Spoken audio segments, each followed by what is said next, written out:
Hello and welcome to all of you. And I'm Dr. Arfaz Firdaus. I teach physics in Sri Pratap College, Jammu and Kashmir, India. And uh, uh, in this video, I'll be trying to give the basic perspective to understand actually what what vacuum means and how we can describe a vacuum in a philosophical sense, and how we can talk about the vacuum in classical physics domain and in quantum mechanical domain. So the target is very simple. The target is to get a feel, to get an idea of vacuum that we consider in the framework of physics. So that's my target that I'll be talking about. I'll basically try to define the two vacuums that we have in classical domain and quantum mechanical domain. So to introduce you with this vacuum, what we have traditionally considered vacuum as something that's empty, and this vacuum uh, is very foundational. It's foundational to both the framework of classical physics and into the framework of quantum theories. And the target here is basically to basically compare the classical emptiness and the quantum richness. What is empty for the classical physics is something enriched, is something rich when taking the same thing in the quantum mechanical framework. Now, to start with the classical vacuum, what does it mean? How do we treat a classical vacuum? In a sense, is the absence of matter. So you have a space. This space does not carry any matter in it. So not carrying matter means it does not carry the particles. It does not carry the particles like electrons, protons, atoms, or in general air. There's no air in your space. So the perfect vacuum is an ideal one. It's a theoretical idea, because even if we try to see the things in the classical domain, the vacuum is filled with the matter, and how we treat vacuum in classical physics is to make the absence of all these particles in the space that is chosen, the space that is under some mathematical treatment. So what are its properties? This vacuum, the classical vacuum that we have, it does not carry any energy, and it will not, say for example, exert any kind of pressure. So it's all empty. There's nothing that can have an interaction, or we can measure something linked with it. We can measure the energy of this vacuum in the classical sense, or we can measure the pressure that can be exerted by the vacuum. In general, it doesn't. It does not carry any pressure. It does not carry any energy. So the light that we have, the electromagnetic radiations, they travel through this classical vacuum, and it simply acts as a passive background for the propagation of the light or electromagnetic radiation. Again, so the pure framework, the classical physics, falls into the context of Newtonian mechanics, and you can exaggerate it to the Maxwellian perspectives. So in Maxwellian perspective, what is it? The light propagates. The light propagates in a vacuum, and the vacuum is the same thing that I started with talking about the vacuum, not carrying any matter.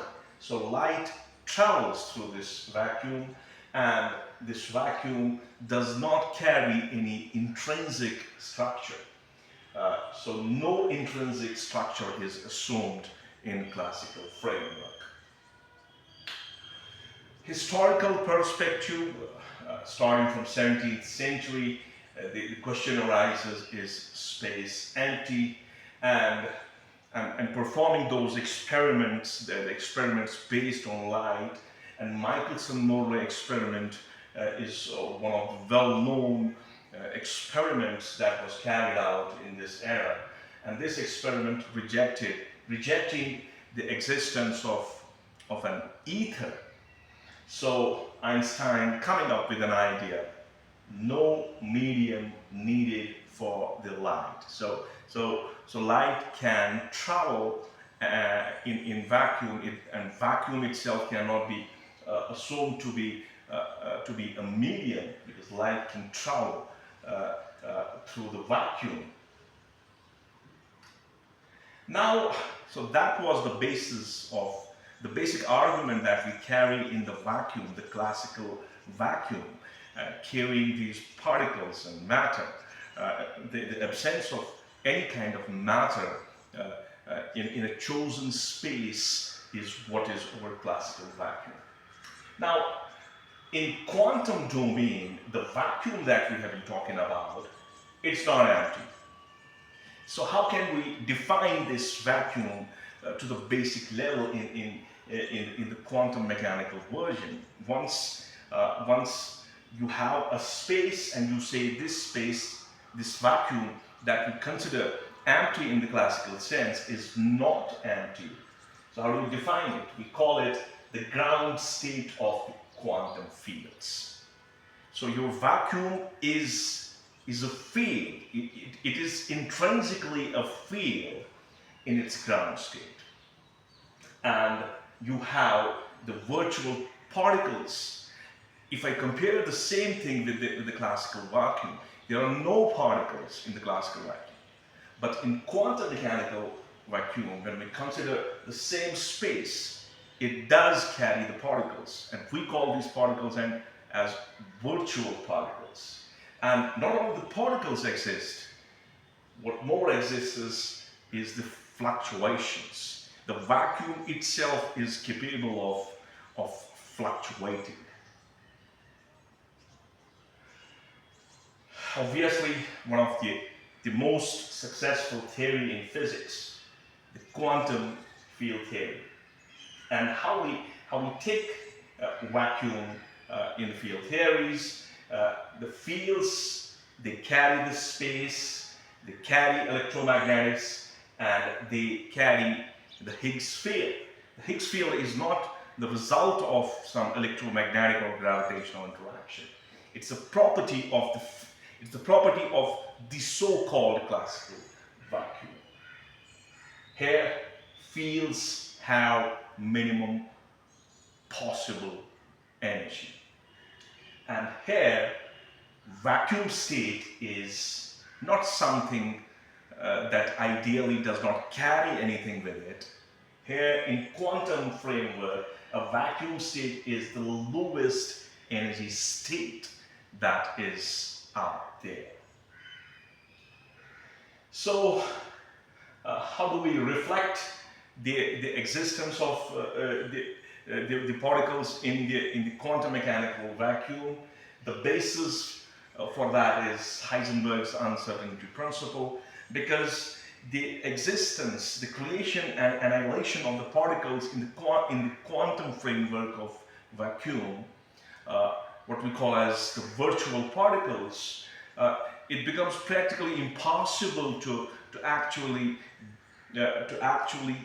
detect these particles and antiparticles, because the time they take to create, at the same time they take to annihilate. And in the framework of Heisenberg's uncertainty principle, we can understand that this creation and annihilation of particles, what we call virtual particles, is very, very small. But we can indirectly predict the existence of these virtual particles, and the two important experiments or the results of the experiments confirm the presence of these virtual particles. And what are these observables? The first one is the Lamb shift, and the next one is the Kazmaier effect. And both of these observables confirm indirectly the existence of the virtual particles in a quantum mechanical vacuum. Now, talking about Kazmaier effect, what we have in Kazmaier effect, what we have is we choose two metallic uncharged plates, and these two plates, suppose I have plate 1 and plate 2, they are put very close to each other, and what is measured in the laboratory is there is a forward drag of the two plates, and the experiment is certainly carried out in a vacuum, the so-called classical vacuum, no presence of matter, but there is a drag, there's an attraction between these two plates. Now, if vacuum is uniform, then you cannot exactly observe this kind of shift in the position of these plates, even though the shift is extremely small. Now, this shift in these metallic plates is attributed to the modes of vibrations. It can be explained only if you assume that the number of modes of vibrations between these plates is less than that of the number of modes that are present outside these plates. So this imbalance between the number of modes, the fluctuations between the plates and the fluctuations outside these plates leads to the minute movement of these metallic plates towards each other. And this is giving us an indirect sense of existence of fluctuations present, the fluctuations present between these two plates.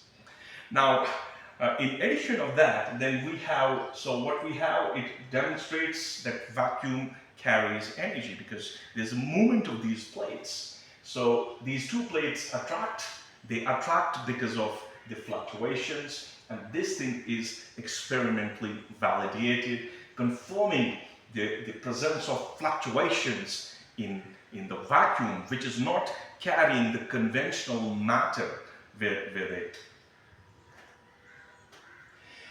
Quantum electrodynamics, if we talk about quantum corrections that we do to the electromagnetic theory, it leads us to vacuum polarization, and it leads us to the high precision predictions. You can predict things more accurately by assuming the field, by assuming the quantum mechanical vacuum, which is basically the lowest possible energy state of a quantum field.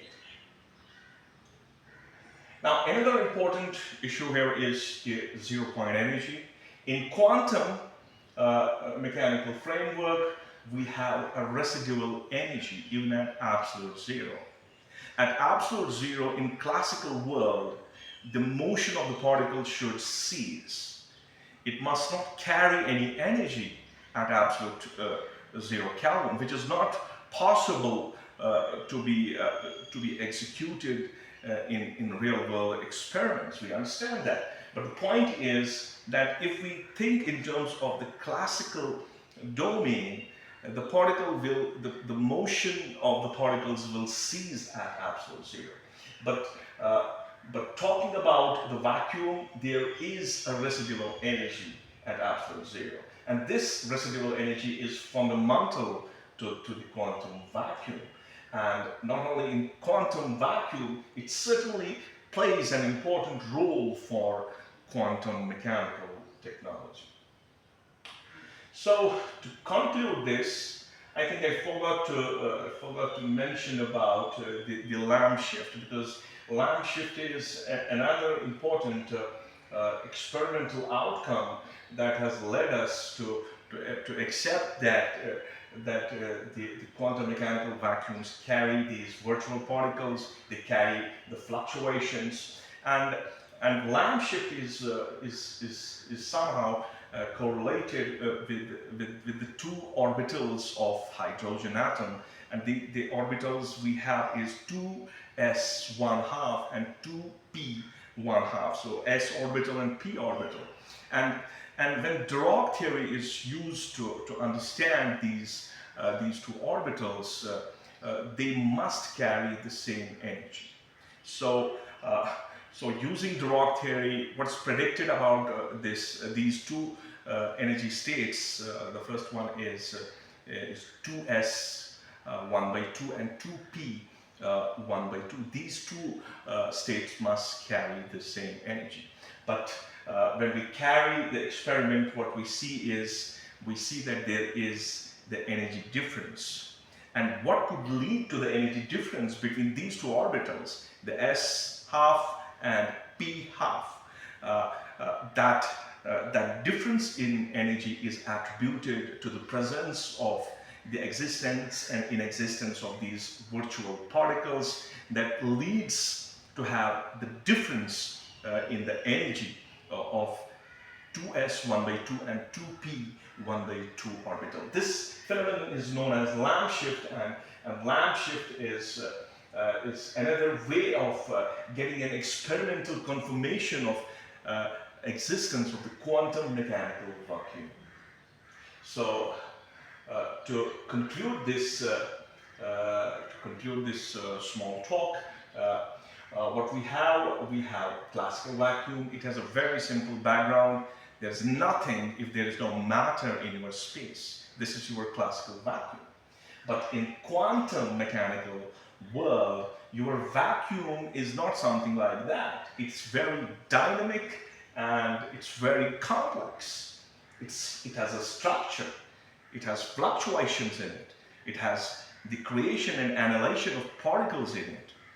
And there is no intervention of the external forces on it. Assuming that you have a quantum mechanical vacuum means you don't have any external agent that's trying to make these fluctuations. These are intrinsic to this space, to this vacuum. So what it does, it redefines the space, energy, and the nature of the reality that we are more interested to understand, and is very crucial to understand modern physics and technology. So with this, I hope I am able to put across the idea.